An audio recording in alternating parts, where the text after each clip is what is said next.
Welcome. Welcome, Hello. welcome, welcome.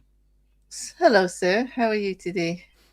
I'm feeling pretty good. How are you doing? Okay. I'm getting you at a little lower volume. Oh, you're getting me at Uh a little lower volume? Hang on, let me try and turn yeah, myself so up. what did you change since we were talking? Because it's Is this definitely better? different. Yeah, it is. Okay, Yeah. cool. Oh. Oh, what happened? It was not the way it was when we were talking just a minute ago before before I I I hit live. forgot I forgot that I come across as much lower than I normally do in StreamYards than I do in OBS. Oh, So I turned myself down for my OBS. Completely forgot that I can't do that because of StreamYard. uh, oh, okay. Well, next time we'll test all of that before we actually hit the live button, maybe. Okay. All right. So everybody, we've got an interesting chapter today for you, chapter 21. Mm-hmm. Uh, and it's been kind of interesting thinking about it overnight, um, because, well, again, it involves one of those laws that is heavy on deception, I would say, and Mm-hmm. that's not a word I'm very fond of. and and whenever you think of deception, you kind of lean towards manipulation.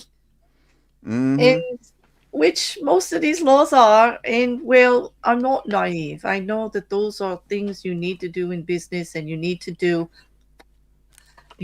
in business, you need to do for group endeavors and things like that. And it is true that you shouldn't let everybody know all your business or all your plans, and it's okay to strategize. These are all legitimate things that are done in the business world, and they're done, you know, as commonplace almost, in and just not in the business world, just in anything that you're organizing to do in a group, or to where you've got to get large amounts of people together to accomplish something. Um, so I'm not naive to think it's not necessary. Of course it is, but you know, I don't actually have to like the terminology or the way No. or the way that they put it out there, especially in the context of this series, right, Rekkr? Because your challenge Mm-hmm. to me was to see if there were redeeming qualities of the laws that could be applied to everyday life, and also if there was value to them in that way, and how we can recognize them so that, well, in the end, people can protect their power and make informed choices when they see people doing this stuff to them, so that you don't necessarily have to be the victim of this stuff. You know. Yes. Mm. And that's sort of one of the more important things is not letting yourself become the victim of these situations, Mm-hmm. of these laws. Exactly. And a sort of side effect of it as well is that it gives you an opportunity to even protect friends who you see might be getting manipulated by the law. And not only that, but you can explain to your friend exactly what's happening, which is more likely to have them actually listen to you. Mm-hmm. Because telling someone they're getting manipulated is one thing. Telling them and explaining them the exact process of how they're being manipulated sort of adds a little extra weight, right? Yeah, yeah. It does if you can point it out, and especially the way Green uses psychological references, historical references. He gives very good examples, you know, on so that we can recognize it. Oh, well, oh, looks like we've been discovered. We've been discovered. Yeah, that happened pretty quick. I'm not used to that. Um, but I don't know. Should we what part of this chapter, I mean, this chapter in particular, what part of it do you find the most? The most. Well, do you find any part? Oh no, StreamYard's just washing you out. Fun.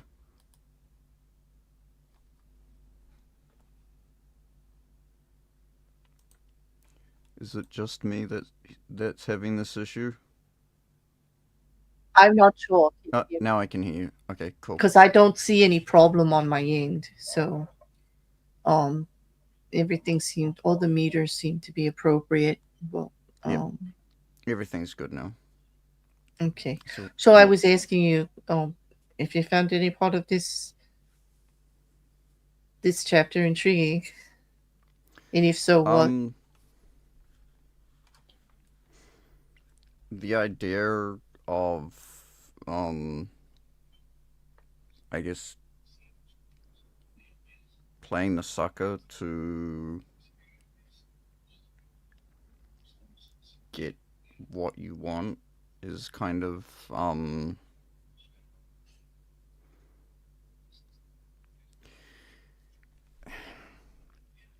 it it, it's one of those things that to me that sort of sits on the very borderline of manipulation, of like heavy manipulation. Mm-hmm. Yeah. I can see that, and that can be uncomfortable. I know it Mm. is for me. But I But have a little twist for you on it. No, go ahead, continue. I'm mm, sorry. I thought you were finished.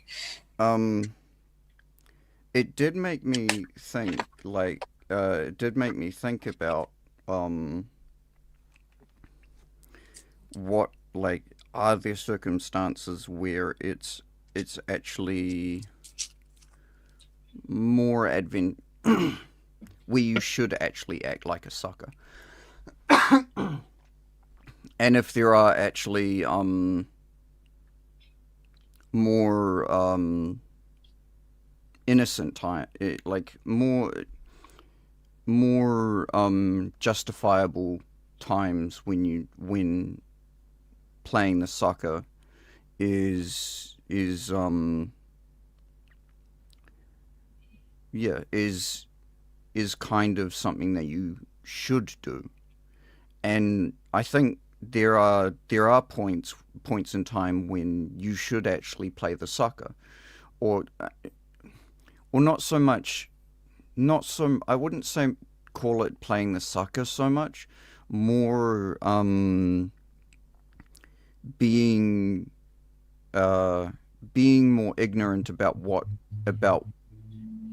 a situation, or what's Hmm. being, or what's happening, or like whatever area you're talking about or in, Hmm. where it's actually probably better not to seem like you're more knowledgeable about it than you really are. Um, like, for instance, if you are trying to get help from someone in a particular subject or a particular topic, um, people will people will often take what you talk about, or what you say about the subject, and use that as a gauge of what their perceived of the amount of knowledge you might actually have. So you could, for instance, I'll use music as an example, because music I know music best um, in this situation. So if I was going to talk to you, Claire, and Hmm. ask you how you wanted a song to be played, and you came to me and you said, "I want a happy, um, I want a happy little tune, that sounds sweet and stuff." Um, I'm going to instantly be like, okay, so you're you're probably not someone who studies music, or has any like deep knowledge of it. And then I'm going to talk to you in kind about that level, at about that level that I'm perceiving right now, of In music. terms I can understand, Yeah, like you're in not going to get terms all technical. Yeah. yeah, in terms that I assume, because there is going to be assumptions, um, that I assume that you're going to understand. Hmm. However, if you came to me and you asked for a song, and I said, okay, how do you want the song to sound? And you said, I want, I want, I want a big sounding song um, using the Mixolydian scale, um, moving through a 5/4 beat to a 16/8 beat, then Hmm. back to a 4/4 beat. I'm gonna be like, okay, Claire knows what she's talking about. She clearly understands music at a very high level. So I'm going to start talking to you about what about if we use Phrygian Hmm. dominant scale, and you're going to be like, Exactly. Yeah. Mm.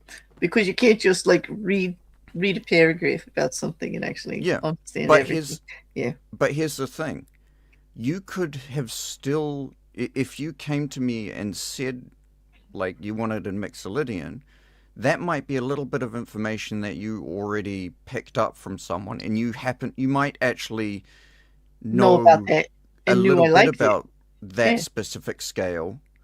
Hmm. um and so you can sort of talk a little bit in that section, but you can't expand it. Right. And that's where it's kind of, that's sort of one of the situations where, like, if you're talking to someone who is a expert in their field, Hmm. and you and and you're trying to get information from them, that's where playing the sucker in this case is more important. Hmm. It it's not. I wouldn't And I call it and I necessarily hate the playing the term sucker. playing It's this. yeah. It's The I don't really terminology. like calling it playing the sucker because it's not. Yeah, It's more n- trying to be more uh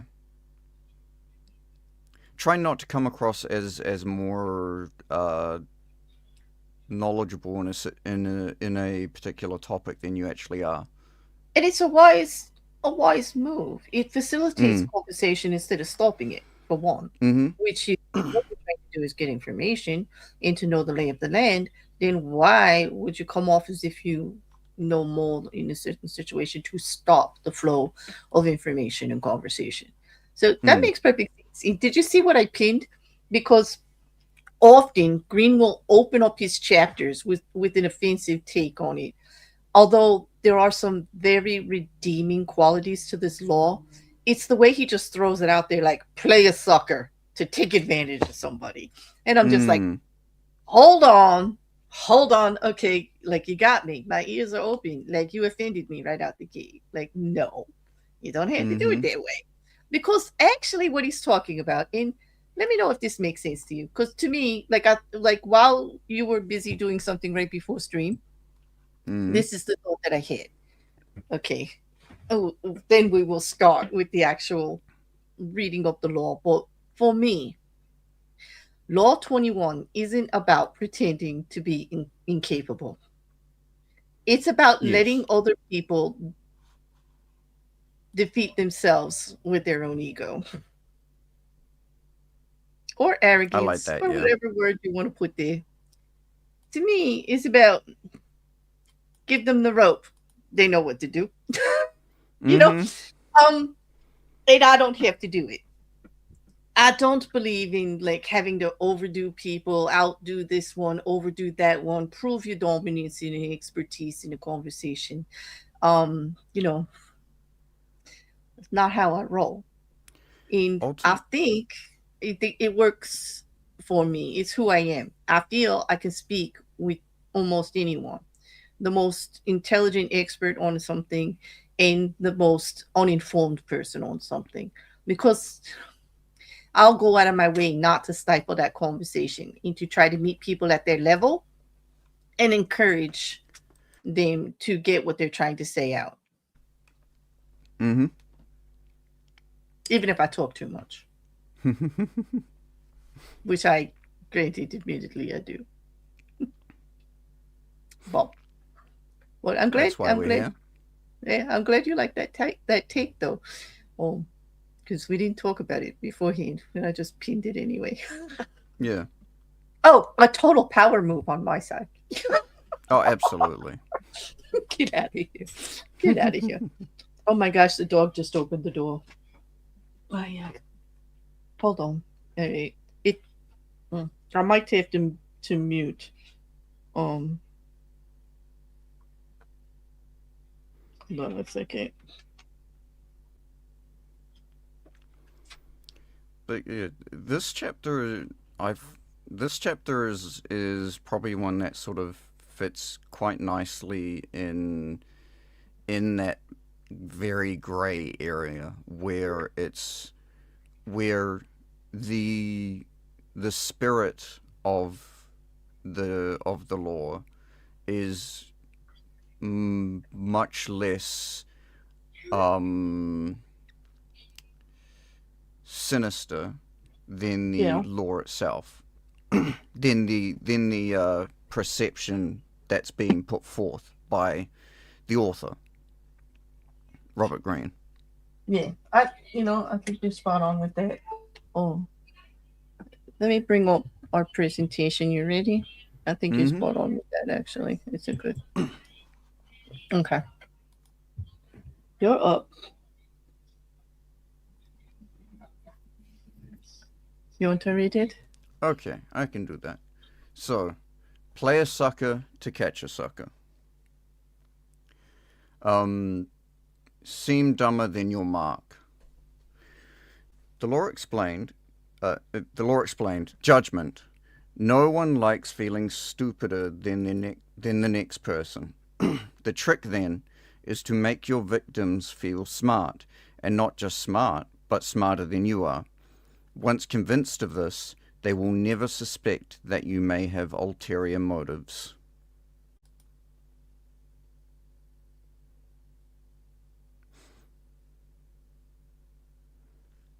Yes.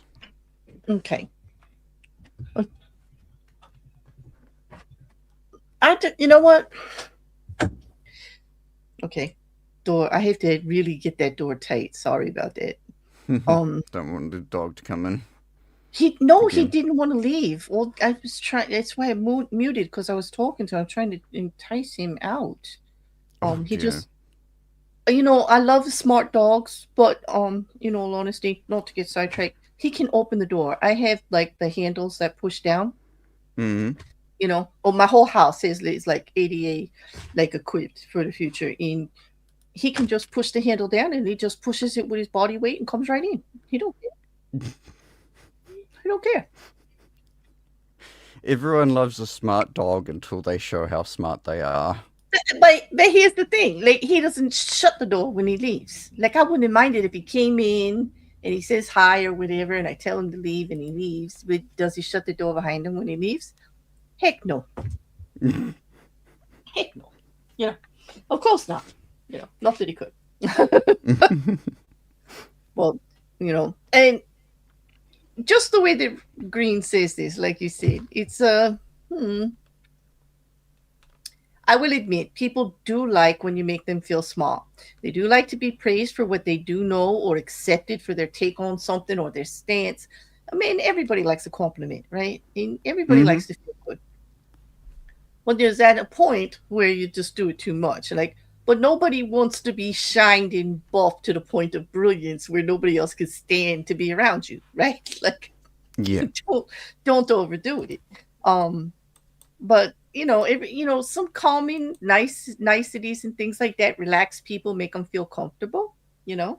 Some people, there is another whole group of people that if you are even just being kind, courteous, and saying a compliment, which I will do enough, I always try to find something very positive about a person or what's going on, and I try to focus on that part. It's just something I do. But some people will become quite defensive about it and think you want something from them just when you're being sociable and nice.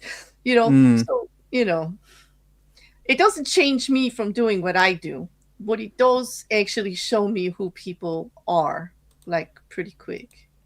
Like, you know what I mean? But I don't hold that to heart, that that's exactly who they are. It just gives me a clue as to how they're perceiving things. Do you know what I mean? Like, I don't want to judge them too harshly for it. That's not my style either. Yeah. Well, let's get on with the... Okay. Oh, well, this would mean I'm up, huh? Historical example that we're going to go through. We're going to read right from the PDF. And for those of you that are listening now or listening later, the PDF is always listed, if you want to follow along, in the description of the YouTube video. The reason I mentioned that it's the YouTube video is because we are live on multiple platforms at the same time. We're on Twitch and Kick for my channel, and also on Rekkr's channel on Twitch and Kick. So you might hear us answer comments from other platforms that you don't see in the platform that you're on. But wherever you're watching it, on the YouTube video, which is hopefully you can find with my channel, which is linked on all of our sites, you'll be able to see the PDF down there. And if you want to follow along with the presentations or follow up on some of the previous presentations, the slideshow is also linked. It just has the same slides that we're showing now. So. And now that spiel's done, let's get to my part of the reading here. Yes. I apologize to my co-host Rekkr because I did not have the right page up. So it happens. It happens. PDFs like to do that. Okay, so This is right from Green's The 48 Laws. And his example for observance of the law is as follows. In the winter of 1872, the U.S. financier Asbury Harpending was visiting London when he received a cable. A diamond mine had been discovered in the American West. The cable came from a reliable source, William Ralston, owner of the Bank of California. But Harpending nevertheless took it as a practical joke, probably inspired by the recent discovery of huge diamond mines in South Africa. True, when reports had first come in of being gold discovered in the western United States, everyone had been skeptical, and those had turned out to be true. But a diamond mine in the West? Harpending showed the cable to his fellow financier Baron Rothschild, one of the richest men in the world, saying it must be a joke. The Baron, however, replied, "Don't be too sure about that. America is a very large country. It has furnished the world with many surprises already. Perhaps it has others in store." Harpending promptly took the first ship back to the States. When Harpending reached San Francisco, there was an excitement in the air, recalling the gold rush days of the late 1840s.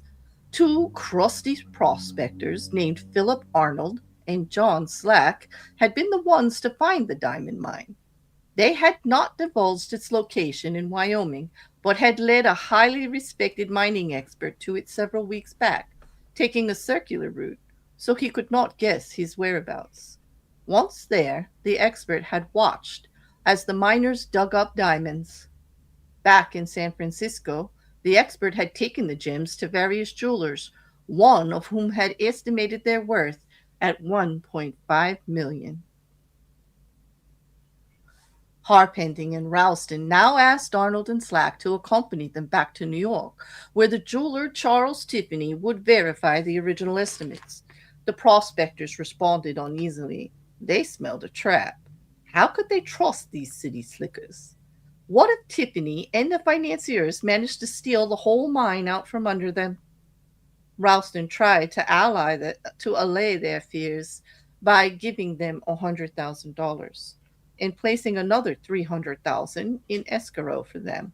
If the deal went through, they would be paid an additional 300,000. So the miners agreed. The little group traveled to New York, where a meeting was held at the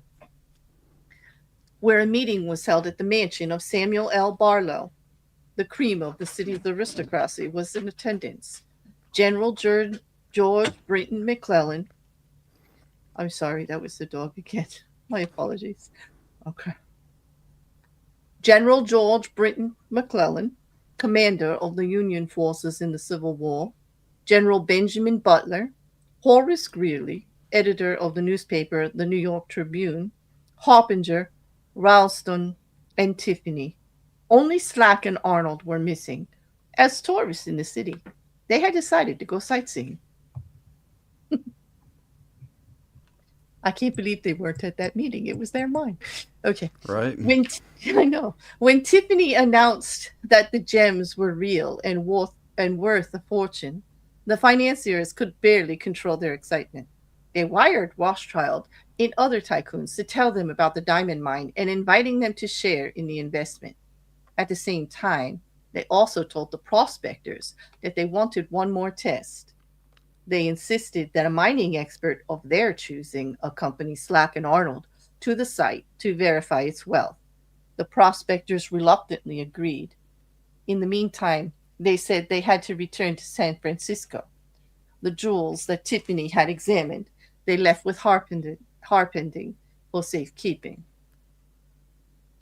Several weeks later, a man named Louis Janin, the best mining expert in the country, met the prospectors in San Francisco. Janin was a born skeptic who was determined to make sure that the mine was not a fraud.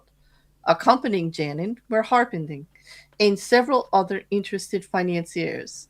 As with the previous expert, the prospectors led the team through a complex series of canyons, completely confusing them as to their whereabouts.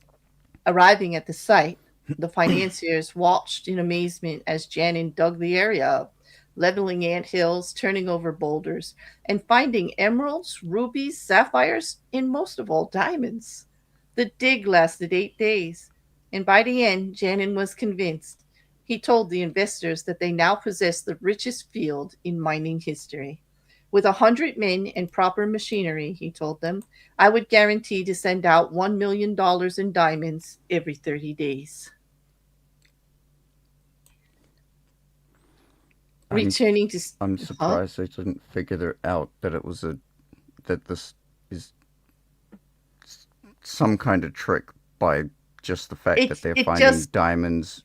They're finding, what was it, rubies, rubies and sapphires and emeralds and sapphires, diamonds and all right there. emeralds, Like all all in at the the same same time, place. which we all know take different actual mineral and composites and things like that. Not that I know a lot Completely about it, different mineral right? structures. But I mean, it just goes to reason they are different gems and would have different compounds, colors, and yeah, I know. I know. Heck, my radar's going off too. I hear you, Rick. I hear you. Okay. Returning to San Francisco a few days later, Ralston, Harpending, and company acted fast to form a $10 million corporation of private investors. First, however, they had to get rid of Arnold and Slack. That meant hiding their excitement. They certainly did not want to reveal the field's real value, so they played possum. Who knows if Janin is right, they told the prospectors. The mine may not be as rich as we think. This just made the prospectors angry. Trying a different tactic, the financiers told the two men that if they insisted on having shares in the mine, they would end up being fleeced by the unscrupulous tycoons and investors who would run the corporation. Better, they said, to take the 700,000 already offered, an enormous sum at the time, and put their greed aside. This the prospectors seemed to understand, and they finally agreed to take the money, in return signing the rights to the site over to the financiers and leaving maps to it. News of the mine spread like wildfire. Prospectors fanned out across Wyoming. Meanwhile, Harpenden in groups began spending the millions they had collected from their investors, buying equipment, hiring the best men in the business, and furnishing luxurious offices in New York and San Francisco. A few weeks later, on their first trip back to the site, they learned the hard truth. Not a single diamond or ruby was to be found. It was all fake. They were ruined. Harpending had unwittingly lured the richest men in the world into the biggest scam of the century. Ah, When they didn't attend the own meeting about the mine and how great it was, I knew something was up. I knew something was up. Like, why would mm-hmm. you do that? But That was just that is just something. Yeah, alarm bells should have been ringing at some point. exactly. Um, but these guys, they seem like Arnold and Slack. They seem like, what do they know? They're just miners, right? They want to see the big city instead of attending the meeting because they're tourists. Like they're pretty, Mm-hmm. they They they got admit. so lucky when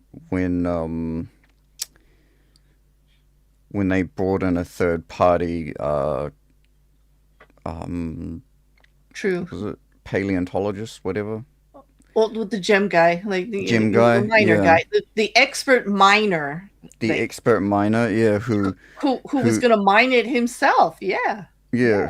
who wanted to make sure that it was authentic. They got Mhm. so lucky that he was fooled as well. How is he like? That's how I don't know how they fooled him because like just scattering jewels around isn't exactly mining. Like a real miner expert would go into the mine to a undisclosed area and start pickaxing away to see if he found anything, and Yeah, would look generally they for. go in And I thought and they they like I don't know that much about it, but don't they look for like the traces and stuff in like certain elements and Yeah, you know what yeah. I'm saying? Generally, Yeah.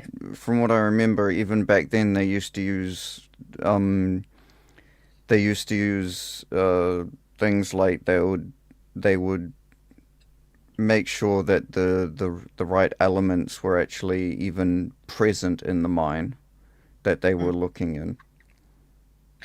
Well, well, since they don't give us a transgression for this one, like when it doesn't work, when you don't use it, why don't you read the interpretation of the story that Green just gave us in his view and why he's using it?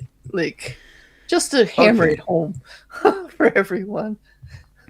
so the interpretation. Arnold and Slack pulled off their stupendous con not by using a fake engineer or bribing Tiffany. All of the experts had been real. All of them honestly believed in the existence of the mine and in the value of the gems. What had fooled them all was nothing else other than Arnold and Slack themselves. The two men seemed to be such rubes, such hayseeds, so naive that no one for an instant had believed them capable of an audacious scam. The prospectors had simply observed the law of appearing more stupid than the mark, the deceiver's first commandment. The logistics of the con were quite simple. Months before Arnold and Slack announced the discovery of the diamond mine, they travelled to Europe, where they purchased some real gems for around $12,000. Part of the money they had saved from their days as gold miners. They then salted the mine with these gems, which the first expert dug up and brought to San Francisco. The jewelers who had appraised these stones, including Tiffany himself, had gotten caught up in the fever and had grossly overestimated their value. Then Ralston gave the prospectors $100,000 as security, and immediately after the trip to New York, they simply went to Amsterdam, where they bought sacks of uncut gems before returning to San Francisco. The second time they salted the mine, there were many more jewels to be found. The effectiveness of the scheme, however, rested not on tricks like these, but on the fact that Arnold and Slack played their parts to perfection. On their trip to New York, where they mingled with millionaires and tycoons, they played up their cold hopper image, wearing pants and coats a size too small and acting incredulous at everything they saw in the big city. No one believed that these country simpletons could possibly be conning the most devious, unscrupulous financiers of the time. Mm. And once Harpending, Ralston, and even Rothschild accepted the mine's existence, anyone who doubted it would be questioning the intelligence of the world's most successful businessman. In the end, Harpending's reputation was ruined and he never recovered. Rothschild learned his lesson and never fell for another con. Slack took his money and disappeared from view, never to be found. Arnold simply went home to Kentucky. After all, his sale of his mine's rights had been legitimate. The buyers had taken the best advice, and if the mine had run out of diamonds, that was their problem. Arnold used the money to greatly enlarge his farm, and open up a bank of his own. Wow. The best I con you can ever pull is one that is legal. exactly. He didn't really do anything illegal. They bought a mine. They Mm-hmm. tested it. They thought they were doing everything right by testing it. They just got outconned by the fever of it, the greed of it, the anticipation of it being all. They thought they were protecting themselves. And they here's the word. They underestimated the abilities of Arnold and Slav. Mm-hmm. Hmm. So it's a it's a clever one, and I can see why he didn't do a transgression. But I mean, well, let's talk about the core idea of Law 21, right? The move, as they did, is to deliberately appear less informed, less strategic, or less threatening than you really are. So the other side relaxes, it overestimates themselves. Like, act like you're not doing anything, and let them act like they've got it all going on. Mm-hmm. And the psychology of that, the reason it works is because people hate feeling stupid. So once they feel smarter than you are, they stop questioning your motives and reveal information, weaknesses, or greed. They pay you no mind. You Exactly. it's like you're off their radar. You're not a threat. Their survival Mm. instincts aren't there. If you know. But the risk, you know the risk, right? Yeah. Oh yeah. Yeah. You push it too far and it becomes obvious manipulation or fraud, Mm-hmm. which destroys trust and can trigger legal or social punishment. And, once trust is broken, once you're known to manipulate, that's a hard one to overcome. You know, Yep. even in business, you know, some people will give you accolades for it, like, oh, great, that was so successful. You really pulled the wool over their eyes. But let's see if they could sell another mine. I don't think so. Let's see if they get another Mm-hmm. business opportunity. I don't think so. But people will celebrate their accomplishment. Yeah. Tell Mm-hmm. them how clever they were. Nobody's going to get into bed with them, so to speak, where their money is at risk again. Like, people will be a little more cautious. So Very it's much not. so. So it's not the kind of rule you can just use all the time. No. Not aggressively anyway. As blatantly as Arnold and Slack did. You know, what like in real life, we're not trying to sell diamond mines, are we? No, No. We're not. no. So there becomes more of a challenge of how does this law actually pertain to everyday life, if we can apply it to everyday life. And I think you can, especially in social situations where you want people to be comfortable and share information with you and not feel like a threat to them. You don't want to go in aggressively with everything you know and everything you're doing. You know, Yeah. Exactly. sometimes taking a back seat, kind of like with the neutrality one that we just did. When you take the back seat, it allows you to look at the whole room and look at the whole situation and gather some facts and information before you start divulging, before you start sharing. In if if you even do, you know what I mean. So it's interesting. It's very interesting. I like that so far. You know, I do too. but but you know when you look at it, right? Mm. I mean, making yourself seem like you actually don't know everything that's going on. It's everywhere today. It's Oh, used absolutely. Mm. politics, uh, YouTubers, streaming, the Mm-hmm. music industry, like you brought up, okay? Definitely. And even social interactions in dating and even in group chats, in, any social situations online, even petty social media drama. Is it not? Like, come on. It's Well, probably. how many times have we heard about like people in like social media groups, like one person ends up like spilling the beans on everyone else and no one expected them to be that person. That's right, because they didn't even pay attention to them because they stayed, they acted like they didn't know what was going on. And when you act like you don't know what's going on, people sometimes will go out of their way to let you know what's going on. Mm-hmm. So you gather all this information, and then that person runs and like topples the whole thing on you. Like that happens repeatedly over and over and over. Like we see it Oh constantly. yeah. You know. Um.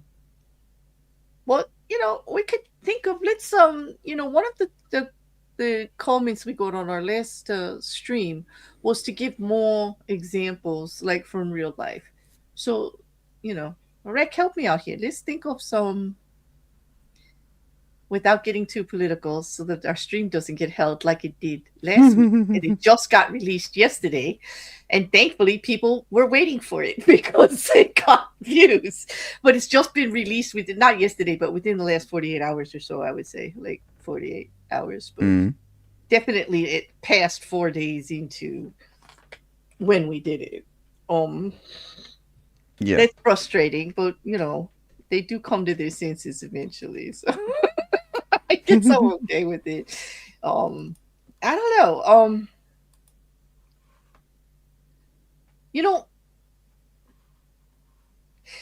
one thing that really annoys me about this law that I was thinking about is that by playing like you don't know what's going on, the other thing that people do that kind of uses this law is when they do the victim posture, Mm. get people to drop their guard and expose true intentions in organizational fights, politics, anything going on, any kind of drama like that, where you're trying to get more information. Not necessarily goal oriented, like positive endeavors, like for business and things like that. But yeah, when they do that stuff, But I see that they would use it in business too, like so and so backed out of a deal, and now I'm left with this, and this, and you look like you're the victim of something, and then they just come forth with all this information of, oh, I know about this one and this deal, and I know about a way to do this, and you can gather some pretty useful information, even with business deals that way. Well, that part annoys me, because that stinks of true manipulation from the get go. Mm. Me, that's not like sitting back and letting the other person do the talking. That's when you're doing the victim part of it. That's true manipulation. Yes. Oh, absolutely. I mean, that's how I'm looking at it. But go ahead. Can you think of any? Who would you like to talk about with this? Well, there's been a few times when musicians have played idiot, and until they feel like it's advantageous for them to show how smart they really are. If I remember correctly, there was a guy called Chameleonaire who wrote a song called "Riding Dirty," Mm. and I believe he um, he felt like he was being manipulated by his label, and so he basically played dumb until he was able to get a what's it called, the thing, audit. He got an audit done on his label, and they found that there was like $600,000 that had been misappropriated. And then he basically went to his label and said, "Hey, look, if you don't get me out of my deal now, if you don't let me go from my deal, I'm going to teach every single artist how to have an audit done on on uh, on on the label." And the label was just basically said, "Okay, yeah, we don't want that kind of smoke." And yeah, they released it. They released them. So sometimes it's playing the dummy is for your own well-being. Sometimes, like,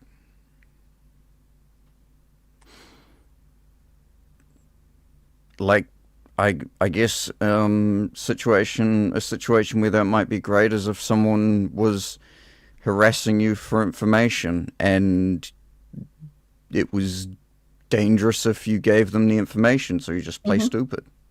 Yeah, like you don't have it. I mean, we see it often. Not only like you said, musicians like Carmelian. What a great name! Like, yeah, and that was a great song. I actually remember the song now. But Hmm. Carmelian, that's a pretty. It's like a chameleon in a millionaire. Chameleonaire. Yeah. Yeah, chameleonaire. Um, uh, Definitely great name. And I could see creators of all types wanting to take the back seat to those negotiations until it really gets down to it. Don't let them know what you know. Let them put out their best deal in like basically getting what you want by reading the fine print, not negotiating after, it all comes in. And not just taking the first deal that comes aboard, but you'll also see who you're dealing with when you see what they try to pull in those contracts, right? Yeah, kind of Oh smart. yeah. Yeah. Hmm. And those contracts they're special. Yes, they can be quite special. Yes, I know. We've got a lot to say about that. Well, like when you talk about the persona, like one example I was thinking of is not that I watch it anymore, but there was a phase when I was recovering where I was addicted to reality TV. Okay, Rekkr, sit down. Don't laugh too hard and don't judge me. Okay, just breathe, Claire breathe, addicted breathe, to breathe. I was okay. It- Oh, and I did watch a lot of. Claire. You mean the true crime Claire that would voraciously read court documents and stuff, Uh huh. sitting there eating popcorn, watching Yep. Yep. something like the Olsen, or not the Olsen twins, what Jersey the Shore. Yeah. oh Anyway, Jersey Shore. well, those people weren't from Jersey Shore. They visited the Jersey Shore. Every one of those people was from Staten Island, Long Island. They did not live here. They were New Yorkers. They were foreigners. They didn't live in New Jersey. They visited. Anyway, shows like that. The shows where they The put all the Real people in the house. Housewife. Oh, please Oh tell me yes, isn't. the Real House. Yes, I did. Oh Yes, I no. did. Okay.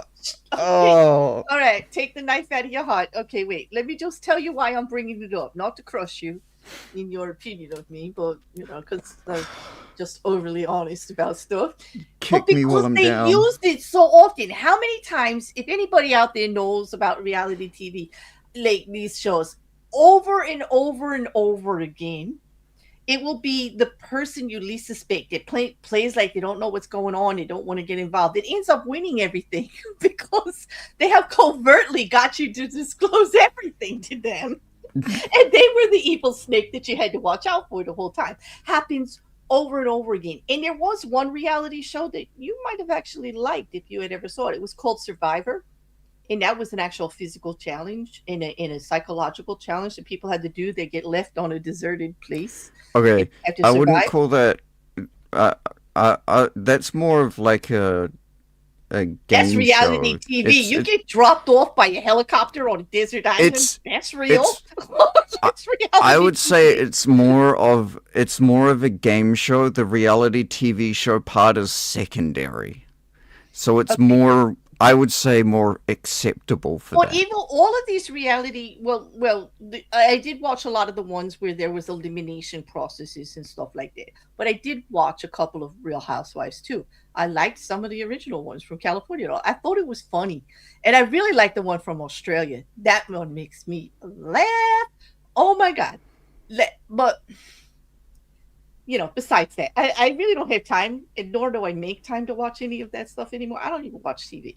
Well, I was recovering, not that I need an excuse. Everybody has their little things that they like to How do do to you. I chill. would be recovering from that. Like, how did that not make you worse? Well, because I wasn't allowed to read Rec, and it wasn't like it's a long story, but there were things I couldn't do that I would normally do. And so, why not? I mean, you have to admit it's a great way to turn your brain to jelly for a while so that you can heal. Oh, absolutely. If you want to turn your brain to um, a single celled organism, go right ahead. Watch it. Okay, let's not get that. Do we have to get that personal about it? Like, seriously. Like, okay, I'm You're the better. one getting offended by it. I, I'm better now. Okay, I'm okay. I'm not a single cell amoeba in the brain anymore. At least I don't feel that I am. But anyway, let me get back to my point. Because they use it a lot in reality TV like that, you might remember somebody who does it all the time. Big celebrity influencer who we then discovered to be a mega millionaire of her own with multiple Kim Kardashian. businesses. Nope. Well, yeah, that's a good example, but I'm speaking of the original blonde, Paris Hilton. Oh yeah. She made a living of playing dumb. She is not dumb. She's had businesses since she was a teenager, very profitable businesses, and she heads them all. She does charity work, she does a lot of stuff. She is a very intelligent and very endeavor focused person. All of this behind the scenes, but out there, you just thought she was she had her rough times because she was a party girl and all. But as an influencer, you would have just thought she was a bubblehead, and she only cared about the latest fashion in how whether she could get her shoes, at discount, like really high end stuff, the latest of everything. That's all she cared about. Well, it wasn't so. She's a perfect example of being able to get what she wants by playing dumb. Yeah, I can see that. People underestimated her completely. So that's a very good example. Or another mighty example that some may know because it is YouTube. But dare bring up Mr. Beast? Does not Jimmy come off as like just a likable, oh my god, I Goof. just got lucky kind of guy? Like, oh my gosh, so likable goofball, very Yep. unpretentious, whatever. And then I saw an interview with him with another guy who plays the goofball, but is actually very successful and runs private businesses, Oompoville. When we saw the one-on-one with Oompoville in Mr. Beast, I saw a totally different Mr. Beast. I saw a very clever businessman who knew how to use public relations to spin a story and knew how to handle a crisis in a business. At least, I mean, he may have done some things wrong, but at least when he approached it, like he knew all the pieces that needed to be there. Um, that was a little eye opening for me because I never thought that, you know, I always thought he just did everybody else doing everything, but he's very involved with his business, very hands on. Yeah. And then you got Oberville, who, knows all of these people and does all of this like goofy character stuff when he does his interviews or he does his commentary on the larger YouTubers and all in commentary. And yet he owns private businesses too. And he started his own candy business. He started his own enterprise, which he does on his own. Totally different take. They could be surprising. It's not always as it seems. You know. Mm-hmm. Yeah. Do you have any others? Mm, most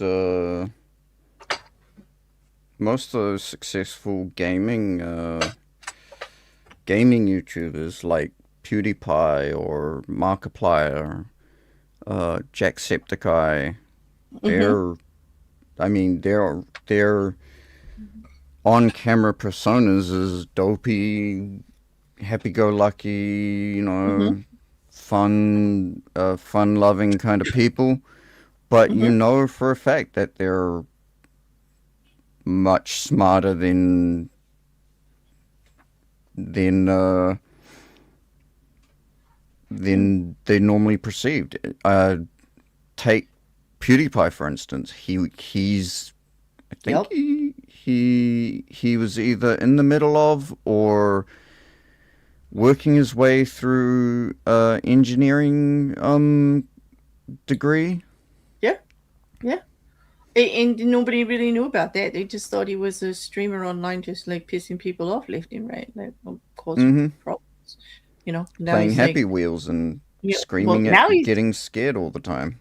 now he's very, very happy, married with children and living the career he actually wanted, which wasn't really this online stuff. It was kind of a placeholder. So yeah, he's Mm-hmm. doing well. You know, when I was researching for this, I do use an AI to research because there is a research part of this one called Perplexity that will source all the documents for you too, so you can double check on everything. So sometimes, like I will use that a lot actually to research angles on stuff, and it actually reported back to me that this is actually one of the top modern negotiation and advice that's given to play dumb in any negotiations, not to appear that you don't know what's going on, but to slow the game down so that you get all the information. Negotiation coaches are recommending that you do this so you get the time and the information you need so that, you know, you can make a better decision.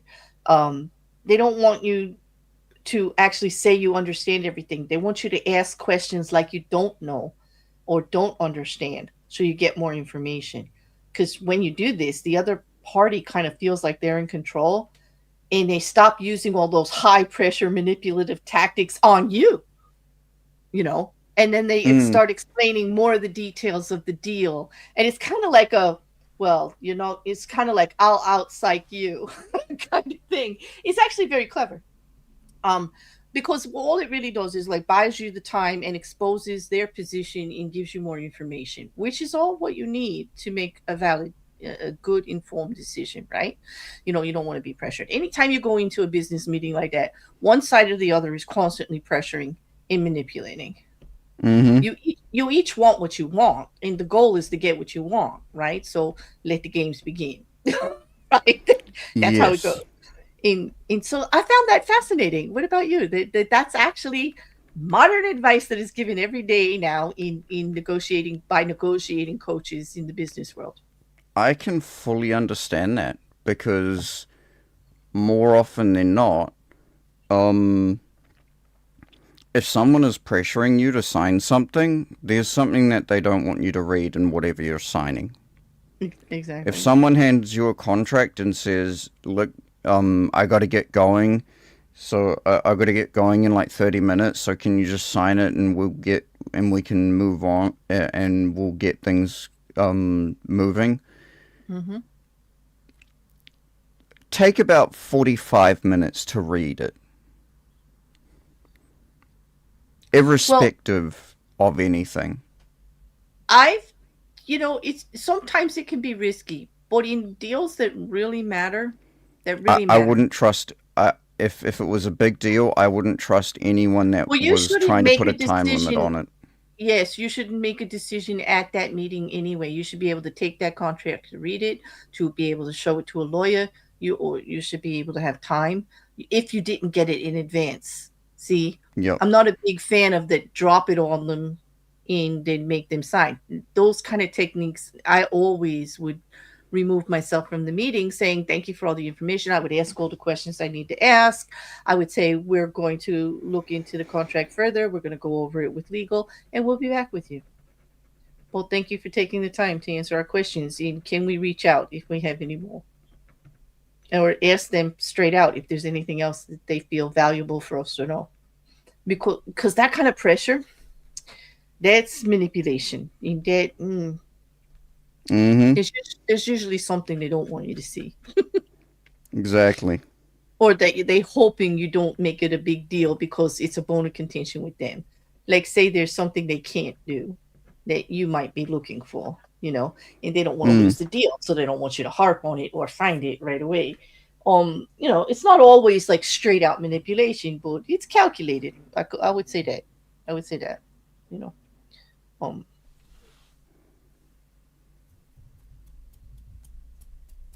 But you brought up Kim Kardashian, and I don't actually think she's a genius, but I do think she's not as dumb as she pretends to be. Um, Oh yeah. Obviously, she's no genius. I mean, she did. Didn't she? Hasn't she failed her three times, law three degree times, now? Like she three can't actually times. do it now because she failed it Yeah, too many times. yeah.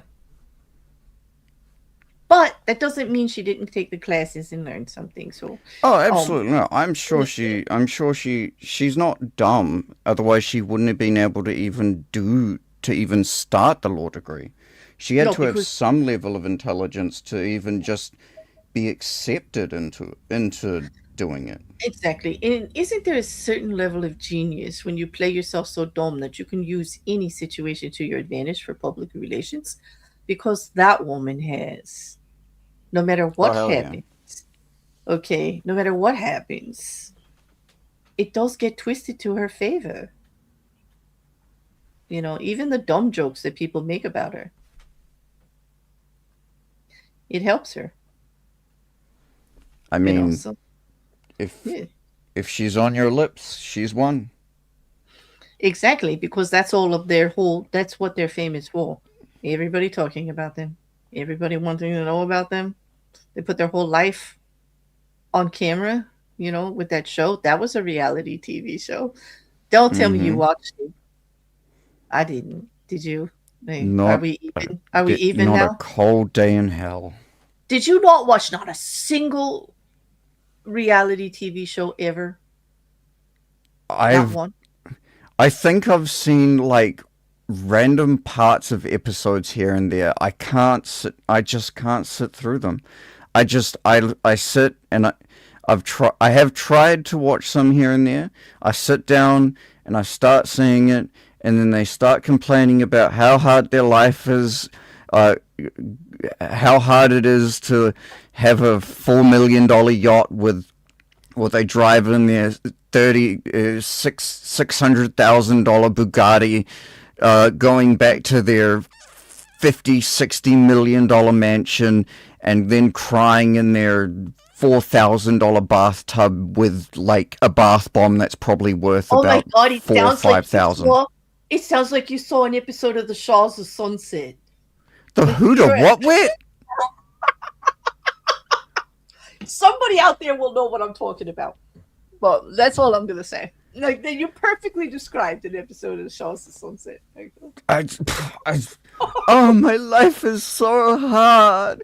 Yes, can I please get just a little less caviar on that foie gras, The please? cars, the And food, the extravagant and bathtub, like I saw it, and I was flashing before my eyes. and that parfait, by the way, is beautiful. It pairs brilliantly with the Chardonnay. It's not Chardonnay. It's red. It's red wine. It's Sauvignon Blanc. Oh, I'm This is colorblind. yes, apparently. If the Sauvignon Blanc is red, you're colorblind for sure. All right. Anyway, we need to. It takes this law to a whole different level. Okay, I just sensed that I'm going to be hearing about this in the reality TV shows for quite a while because you got one on me, and I can tell that this is not going to be let go very easily. Oh my gosh, Claire. I can't. It just doesn't compute with my mind. How just trying to picture you You even see, and remotely being interested in it. just earlier you today you were saying that by not just judging how people are, you don't get surprised, and I think I happen to surprise you a lot, actually. This isn't about your intelligence. This is your life decision.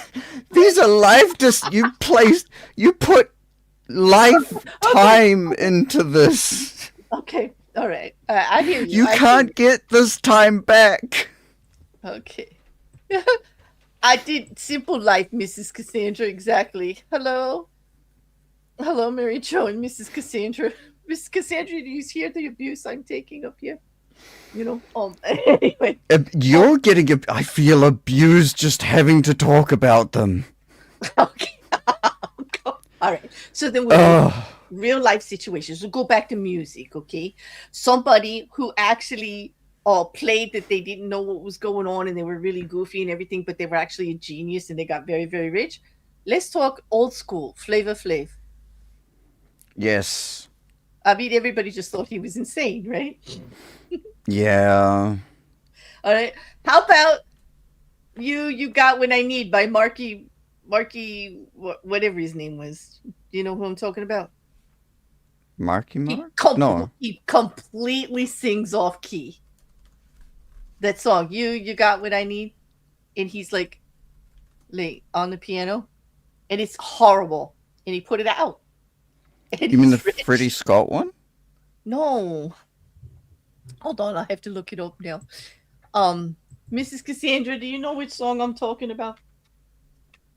The you got what I Got what I. need. All right, now you hear it. Oh Not that, baby. not that one. The other guy that sang it, but but I'm just a friend. Bismarcky, Bismarcky. Oh, Bismarcky. Yeah, Bismarcky. Okay, tell me he didn't like do. Yes, I do. Just a friend. That's exactly it. That's exactly it, Mrs. Cassandra. She knows. She's got me. Bismarcky. Yeah, and he did the whole thing out of key, right? And it became very, very popular. And he did it on purpose because it was horrible, horrible, horrible, horrible. He was You trying know? to he was trying to do the old Yeah, Eric that song. Johnson. Yeah, Eric Scott or something Scott. Wait, That song. Yeah. who was the guy that can't sing for the life of himself? Oh, I thought you meant the guy who originally "You Got What I Need," Freddie No, Scott. no, no. Yeah. No, the guy who couldn't the guy that can't sing to save his life, but somehow is still one of the most famous singers in the entire world. Oh, that would be Leonard Cohen, but never mind. That's the one. He's a famous writer, and he writes great songs. He did Hallelujah, but nobody wants to hear him sing it. You know what I mean? Yeah. Yeah.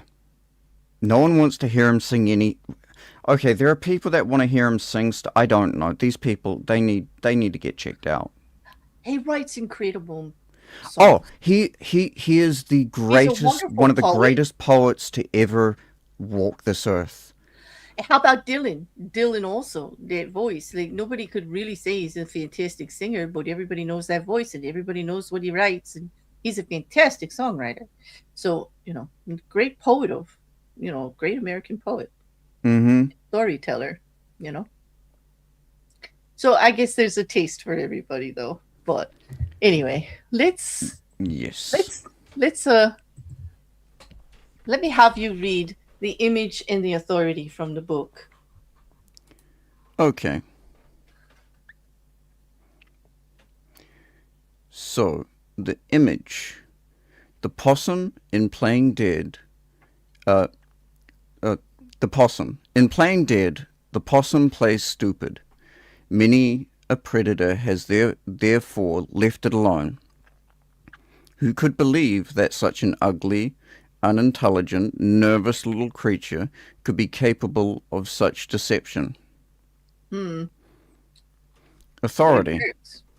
It does. It very much works. Um, Authority. Know how to make use of stupidity. The wisest man plays this card at times. There are occasions where the highest wisdom consists in appearing not to know. You must not be ignorant, but capable of playing it. It is not much good being wise among fools and sane among lunatics. He who poses as a fool is not a fool. The best way to be well received by all is to clothe yourself in the skin of the dumbest of brutes. Mm-hmm. Just because if you don't stand out, right? You're not a target. Mm-hmm. Yeah. I can't believe we both missed that typo. Like both of us did this time. Like we both. Yes, we did. Yeah. Well, we're not perfect. Yeah. Eh, At least we're human. we're human. Look at that. Proof positive. Okay, there's where the fun starts now, Ray. Okay. Mm-hmm. At least for me. Okay. Because the purpose of doing this when you brought it to me was for me to expand on the law to see how it could be useful for people to know about it so they weren't victim to it, but also how does it apply in everyday. And because a lot of these laws and I know somebody's gonna come at me, but you can, but it's just an opinion of mine. A lot of these laws come from a very basic Stoic philosophy. And not Mm-hmm. many people know a lot about philosophy. So it's kind of like putting your it is an interest of mine. And it kind of puts your toe in there to like think about it a little bit differently. It's like you got to expand on it, like not just what Green says, but like this is how Green is laying it out and interpreting. But you could also twist it just a little bit, like I did with the pinned comment, to tone it down to everyday use, right? And tone it Mm-hmm. down to actually something that can actually be purposeful to know about. Um, so we'll read the questions back and forth. I'll Mm-hmm. take the first one and then you take the second one. But I'm gonna ask you to answer, and in the chat if you want to too. And later, those of you listening on replay or don't join the live chat, because I know a lot of you don't like to. You're on different time zones and all over, and some of you have even said it's very hard to actually do the chat from where you are watching the YouTube videos from. Well, if you want to comment about it and give us anything later, please do. We love getting your comments, and Rekkr and I will answer anything. Well, first question: is playing dumb a legitimate power strategy, or is it just lying with better PR, like public relations? I, I would assume. I would say both, probably. It's Mhm. circumstantial. Like it it's a legitimate strategy to help progress a goal that you might have, but there is also an incredibly fine line between just playing dumb and straight up lying. I Yeah, I can see that, and I agree. But I also think it is a legitimate power strategy, and it's a very useful one. In the examples we gave, show it can be used very cleverly. You don't actually have to manipulate anyone just to No, not let them know what you're doing or know everything you're about.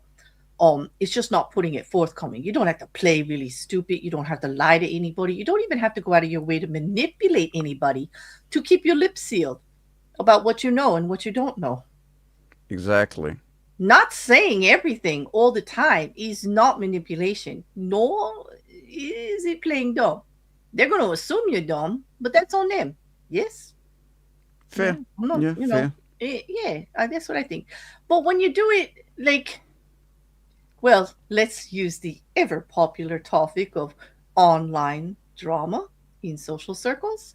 Well, Mm-hmm. if you're using it there, that is kind of just lying with bitter PR. Yeah, yeah, yeah. Although you could be using it not so much lying, but you could use it to keep yourself out of hot water to know what's going on without having to engage, which is a big thing. But it's risky. I mean, it's tough to do that. And yeah, well, yeah, I, like you said, subjective to the situation Mm-hmm. and the people involved. Very true. Because what harm is there in letting other people spill, be overly aggressive or overly arrogant in what they think they know? Mm-hmm. Yeah, Uh, and it can work in your favor. I mean, If you're how would that sound if you go running to somebody? Well, the only reason I spilled my guts and I told them our strategy is because, like, they weren't saying anything, and I thought like they didn't really know what was going on. And then somebody's going to be like, "Yeah, so you felt like you'd tell them everything that was going on so they could use it against you." Like, it just sounds dumb to be able to mm-hmm. attack somebody for using this power strategy. That's what makes it so powerful. Because even if you're a Mm-hmm. victim of it, right, it doesn't really give you a defense. No, especially if you divulge information willingly. Exactly. Or you were over arrogant, or you just didn't read the signs, or you underestimated, which Green will repeatedly tell you is the biggest mistake you can make. 50 Cent in the 50th Law, he went over that a million times with those. Never underestimate the other guy. Nope. It's always safer to overestimate someone. Right, exactly. Anything is possible and be ready for it all. Right? Mm-hmm. Exactly. So, all right, your turn. Okay. Which is more dangerous? People who brag openly about their power, or people who hide it behind a harmless persona? Hands down, the harmless persona. Mm-hmm. Hands That's the down. there's no doubt. You know what you're dealing with when people are out there bragging and arrogant and everything. You know what you're dealing with. A person Yep. who cares about image, a person who cares about this, somebody who likes to feel good about themselves, or they're insecure. You get clues as to what's going on. The harmless persona is the snake in the grass, right? The snake in the Yep. grass that we have to worry about. The harmless persona is the dishonest or manipulative one in that case. That's the one that'll get you caught. And 9 out of 10 times, it's the most liked person in the group Mm-hmm. because they don't cause any problems with anybody. They you don't have enough information to put them on one side or the other. Everybody just like they're the one that everybody says, oh yeah, they're nice. Like, oh yeah, they would never do this. Oh, they would never. Yeah, yeah. Hmm. Exactly. Mm-hmm. Oh, my turn. You're gonna hate this one. Actually. Mm. Where is the line between playing the fool to achieve your goal and straight up exploiting or harming people? Um, the point where it becomes detrimental to the point where it becomes significantly harmful to the person who is being um Played. who's your target. Yeah. Well, I hate that word too, target. Yeah. Mm. Well, yeah, I agree. When it becomes obvious that the manipulation is causing more harm than good, um, that's the line. I mean, that's a definite line to me. Absolutely. And that means you're taking advantage of people. You don't really care what happens to others. It's kind of dog eat dog world, which I know exists in business. I know it's necessary. Don't call me naive. Don't like I've been there, done that. Like I know, but I choose in my real life not to approach things in that manner. Okay, so I'll say that then at that point, when you are crossing that line where it is actually taking advantage of another person and going to put them in harm's way or give them an outcome that's actually going to be detrimental to them, then that is straight up exploiting. In you know, that's where the line is. That would be exploiting. That would be taking advantage. Mm-hmm. Hmm. Your turn. Okay. At what point does strategic humility become? Oh wait, oh, that's the one that. No, Oh no, yeah, that is the one. it's an add-on to that one. Yeah. Go At what point does strategic humility become emotional manipulation? Well, with I the intent. yeah, the intent. If you're actually going to intend to do it and don't care about the outcome for the other person, that's where it is for me. Yes, I think that's actually a good a good uh, check um, In- check Intent? balance thing when making these kinds of decisions.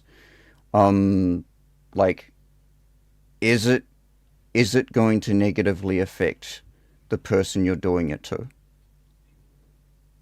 Well, it'll negatively affect them if they're in competition with you for a job or like a promotion, Yeah, and in what way status is it in the going to group, negatively affect yeah, them? financially or for a business deal.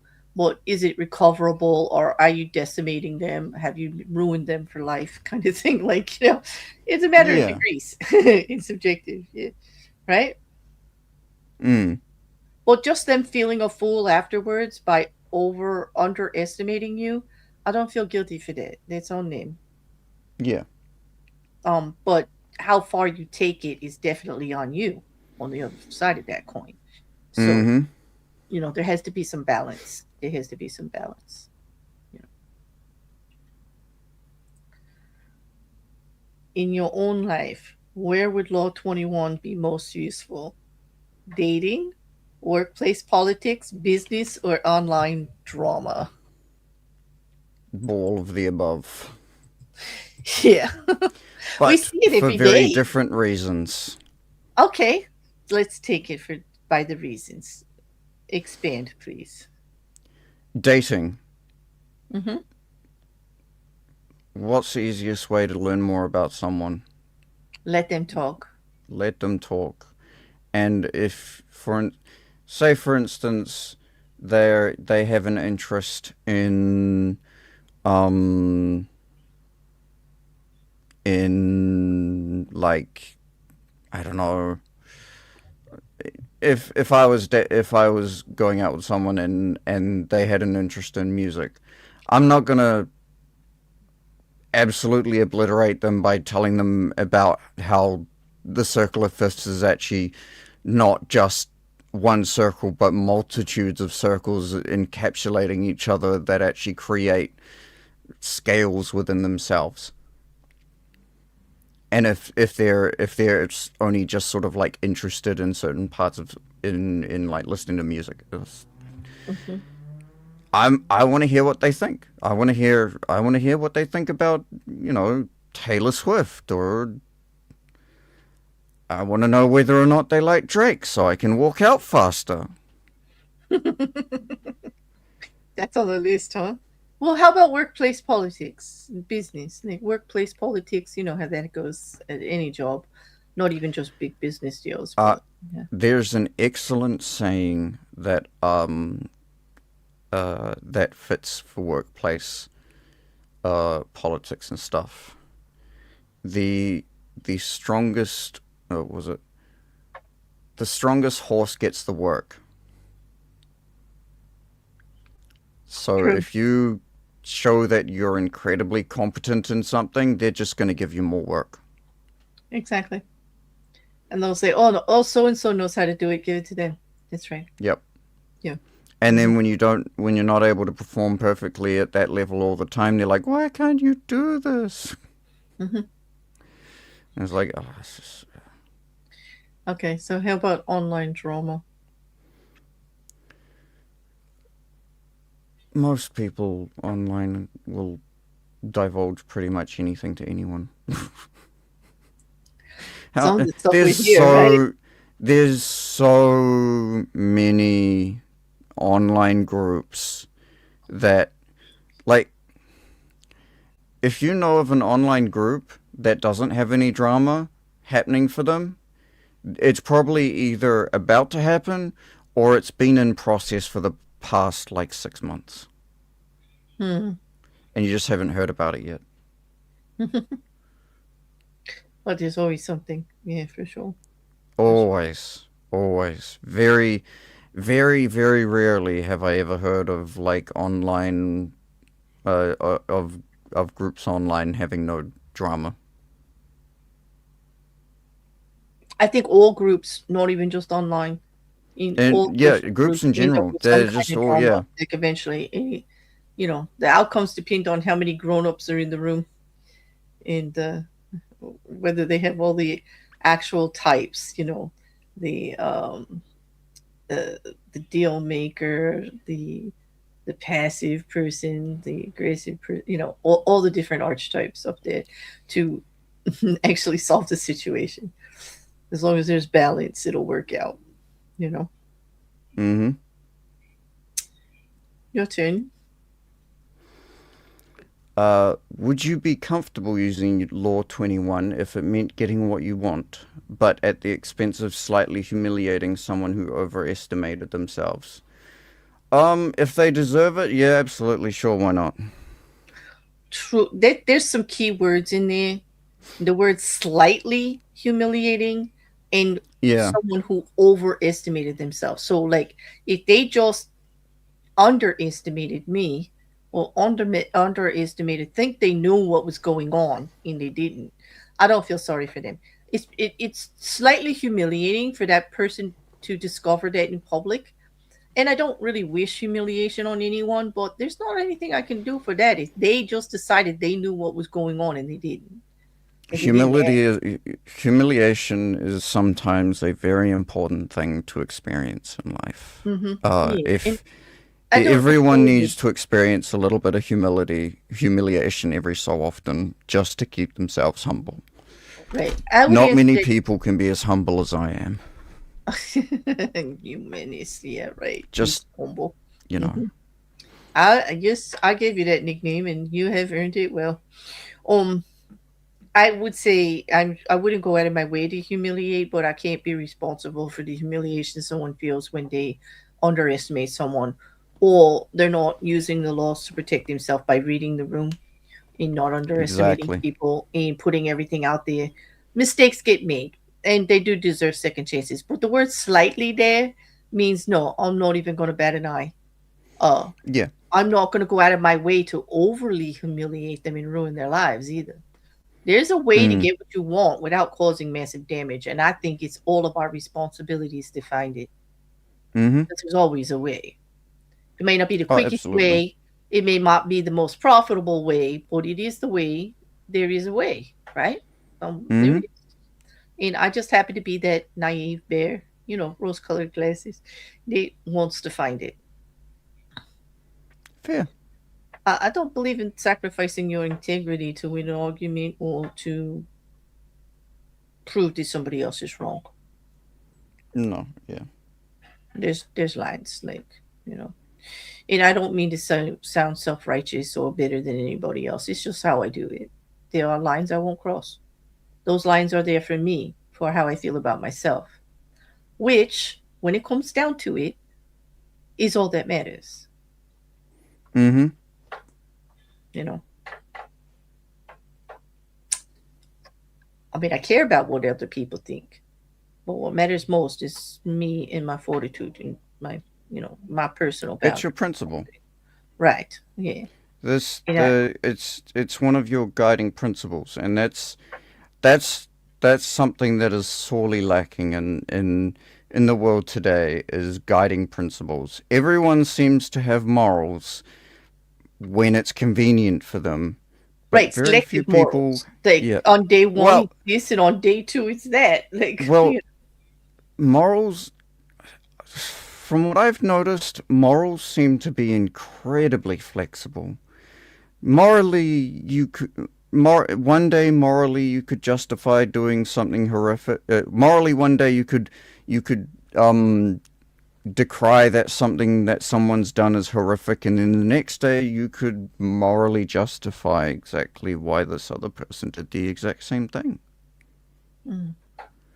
But if you have And there's nothing principles, wrong with that. There's nothing wrong with it. Adjusting with new information or how you feel or adjusting it to the situation. I don't think that that's necessarily wrong. You there's know, nothing inherently wrong about it. But if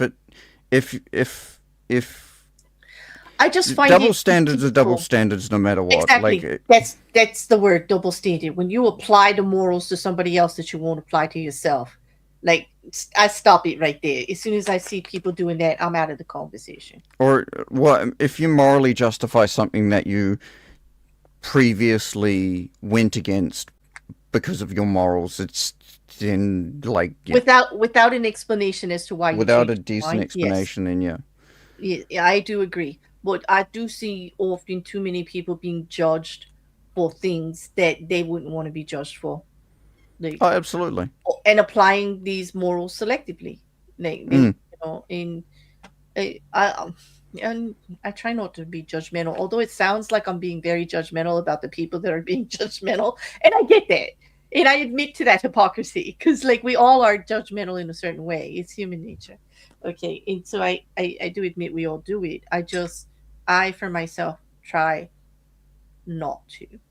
I don't believe we can ever truly put ourselves in anybody else's shoes, No.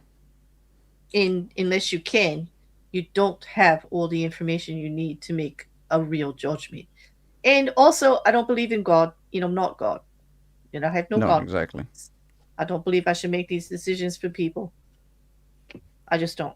And not one who's going to say this is absolutely right and this is absolutely wrong, because I don't believe in absolutes. You've Mm-hmm. heard this from me before. You probably, Rekkr, have heard that from me more than anyone because you actually are brave enough to talk politics with me every day. So Mm-hmm. you know how I feel about absolutes in this whole thing. So yeah, yeah. But yeah, I don't think I'd feel too bad about slightly humiliating somebody who overestimated themselves. Mm. I'd feel for them though, and I would hope they took the lesson. Yeah. Well, Yes. oh, here's the fun one. We already did this one though. Drop an example where you think a politician, influencer, or artist was clearly playing a sucker to catch a sucker, and what gave it away. Uh, with Mr. Beast, it was the interview that clearly showed he was calculating and clever and business oriented. Mm-hmm. That's what gave it away. Um, Paris Hilton, it was the interview where she actually came out and said, "I play a dumb blonde very well, but I'm definitely not." And then like they did a big expose in like I think it was Vogue or Vanity Fair about all the businesses she runs in the charities and what she actually does in her private life day to day. Um, Mm. it was eye opening. Like who knew? Like I didn't know. Yes. Uh, let's see, an actor, Pee Wee Herman, Paul Yeah. Rubens. He acted like a complete git. Sorry, I did like it. I did like watching him. Like he might have had some troubles in his real life or whatever, but like that character that he played was a true git, and just seemed just silly. Who else? Um,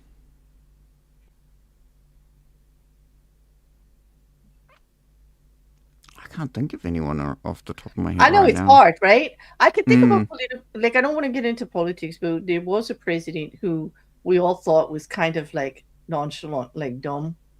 I remember thinking, I can't believe this is my president because he doesn't speak very well. He didn't like he wasn't a great speech giver, and he didn't formulate long, complex, conversation or anything like that. He was just like a regular guy, you know.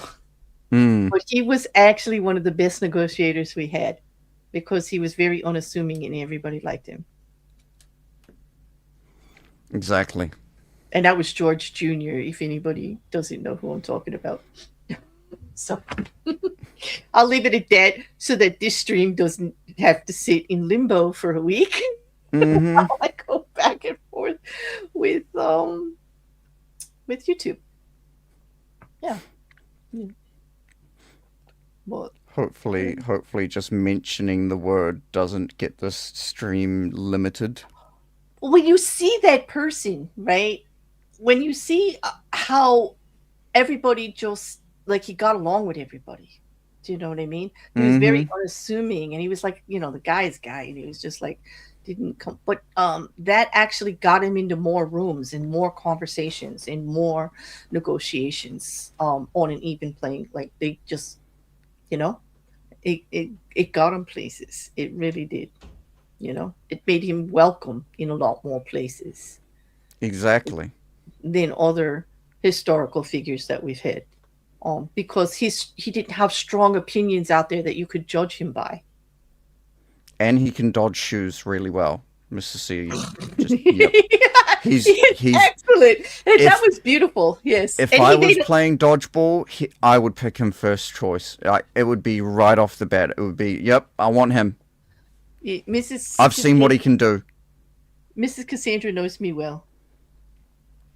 All right, Mrs. Cassandra said, "Rest in peace to this video. At least temporarily. At least temporarily. But yeah, yes, that's exactly who I meant, Mrs. Cassandra. In that, also just that incident with the shoe, playing that off so well, he's able to laugh at himself. He was able to look at what everybody said about him and use it to his best advantage because he didn't really take things too seriously, and he let that happen.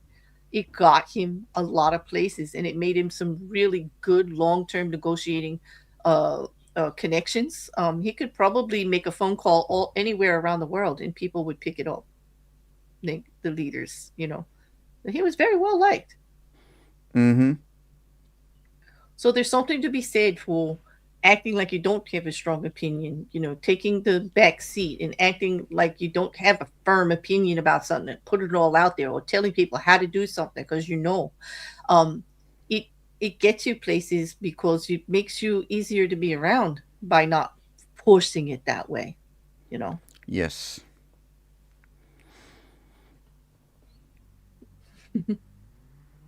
And sometimes it's better for your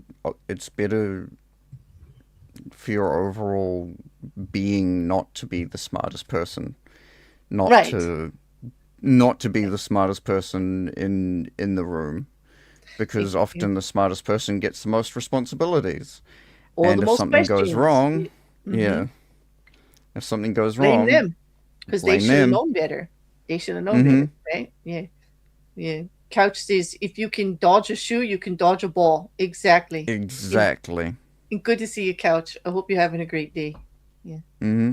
Well, I think though, Rick, I think we covered like let me just get to what is the last part of this every time. The Unless you have another question. Not that I can think of. No. Are you sure? Okay.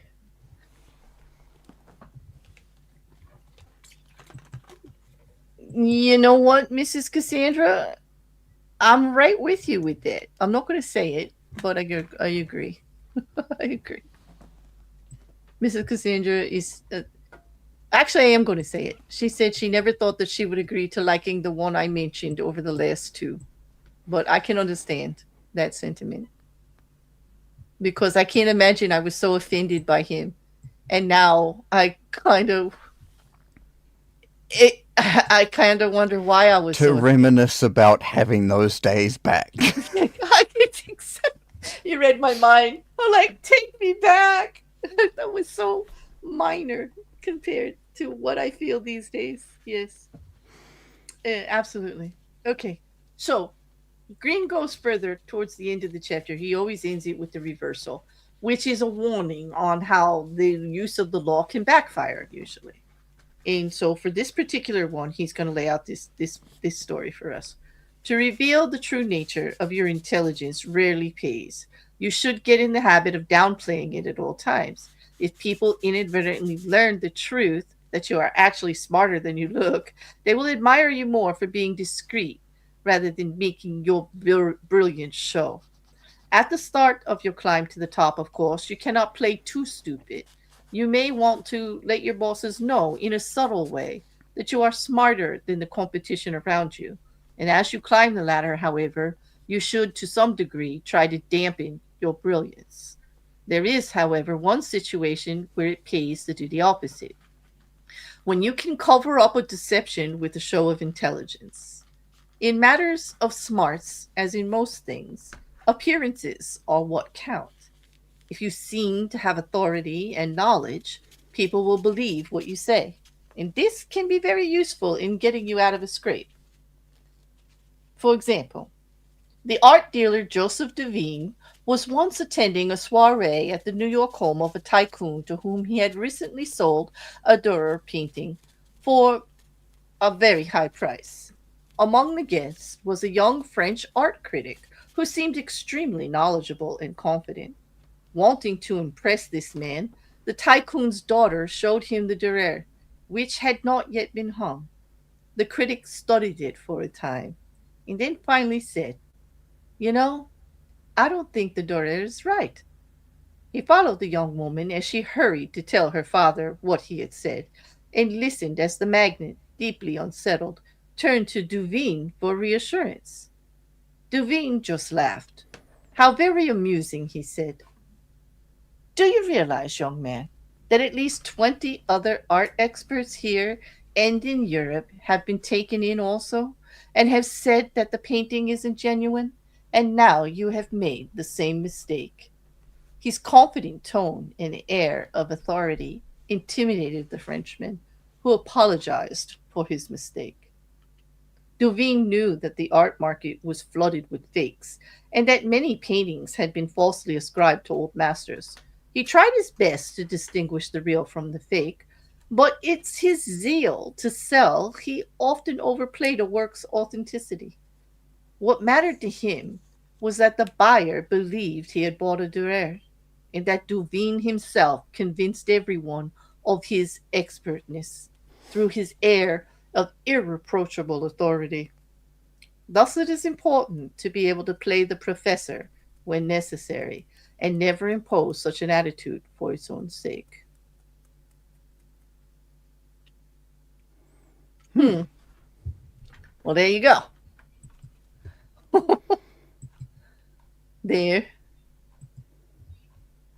So that's one way where he forced false expertise. But Yes. Duveen is quite the character, Joseph Duveen. Duveen is a very interesting character. I mean, this book is full of scoundrels in just scam artists of great proportions. Mm-hmm. You know,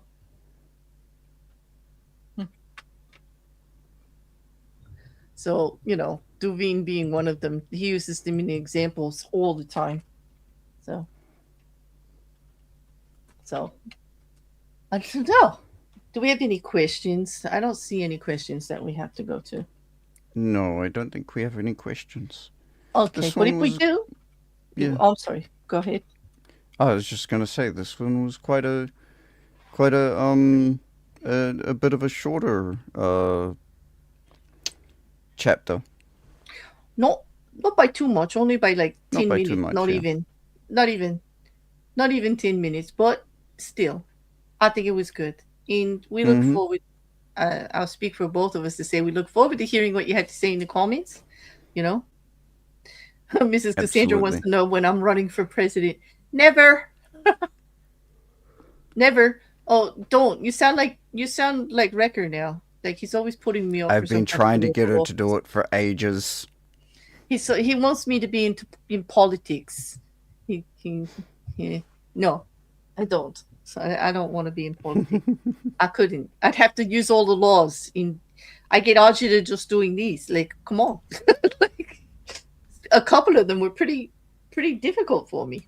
Although it's been pretty nice the last couple uh chapters. So, speaking on that, I guess I should ask you what the next one is. The next one, the next chapter is use the surrender tactic, transform weakness into power. Hmm. I don't know. I might like that one. Yeah. That sounds interesting. I can't wait to go further into that one. Well, I hope you'll all join us next week, to go into that. Right? You were on schedule, right? Rick, we got nothing going on. Yep. Okay. Yeah, pretty much right on schedule.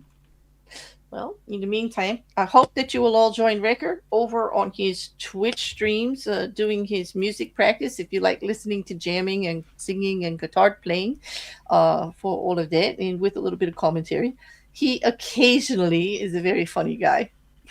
You know. No, I'm not going to be even an HOA president. Sorry, Jin. Nope, nope. I hate HOAs too. There's no way I'd ever do that. And then if you want to join us, our next stream is going to be Monday. We're doing Monday Mayhem, where we're going to be covering the events since the beginning of the year in a humorous kind of way and kind of laugh and chill out.